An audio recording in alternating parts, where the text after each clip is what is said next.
आपल्याला सगळ्यांना माहिती आहे की 22 जुलै हा अजितदादा यांचा वाढदिवस, परंतु आता दुर्दैवाने म्हणावं लागतं आहे की जन्मदिवस म्हणजे आपण जयंती म्हणतो.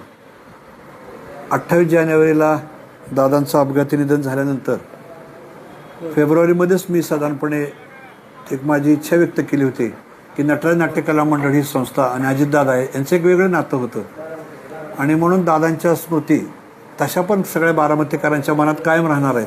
परंतु त्या प्रतिमेच्या रूपाने, कारण कला दालन या ठिकाणी त्यांचं प्रेम होतं, ही इमारत दादांनी करून दिली म्हणून दादांचा पूर्णाकृती पुतळा उभा करावा म्हणून हा निर्णय संस्थेने घेतला.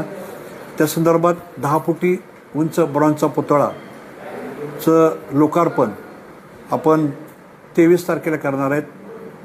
22 तारखेला प्रतिमेची म्हणजे पुतळ्याची पाद्यपूजा करून 23 तारखेला सकाळी 9:30 वाजता आदरणीय सुनेत्रा वहिनी यांच्या तसेच श्री पार्थ पवार, श्री जय पवार आणि एंटायर पवार कुटुंबीय यांच्या उपस्थितीमध्ये लोकार्पण करणार आहे.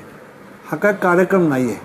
साधारणपणे आपल्या ज्या भावना आहेत, आपलं जे नातं आहे दादांचं, जे निष्ठा आहे, श्रद्धा आहे, ह्या बारामतीकाराप्रती लोकार्पित त्यानिमित्ताने करतो आहे. कारण आज ज्या ठिकाणी जाऊन आपलं डोकं टेकावं असे कमी ठिकाणं आहेत आणि मी पाहतोय गेले 5-6 महिने की बारामतीकर येऊन या ठिकाणी नतमस्तक होतात दादांच्या प्रतिमेपुढं आणि तसंच त्या या ठिकाणी व्हावं आणि दादांच्या स्मृतिचिरंतन असाव्यात म्हणून 23 तारखेला सकाळी 9:30 वाजता वहिनीसाहेब त्या ठिकाणी येतील. आपण सर्वधर्मीय प्रार्थना आणि पूजन आणि अभंगाचा थोडासा कार्यक्रम याच्या व्यतिरिक्त काही करणार नाही आहे. अनेक मान्यवरांना या ठिकाणी आपण निमंत्रित करतो आहे. सगळेजण यायच्यात, कारण दादांचा हा महाराष्ट्रातील पहिलाच पुतळा असल्यामुळे अनेकांना दादांच्या स्मृती, आपलं असणारं प्रेम याच्या अनुषंगाने बारामतीमध्ये यायचं आहे.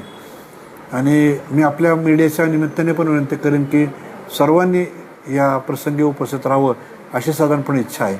आपल्याला माहिती आहे की नटराजनी कलादालनामध्ये दादांच्या फोटोचं प्रदर्शन भरवलं होतं, तर ते कायमस्वरूपी असावं म्हणून नटराजच्या दुसऱ्या मजल्यावर त्याचं काम चालू आहे. तेही आपण 23 तारखेलाच लोकार्पित करीत आहोत आणि या छायाचित्र प्रदर्शनाच्या माध्यमातून आर्ट गॅलरीमधून दादांचे विविध पैलू कायमस्वरूपी सर्वच नागरिकांना पाहायला मिळतील. धन्यवाद.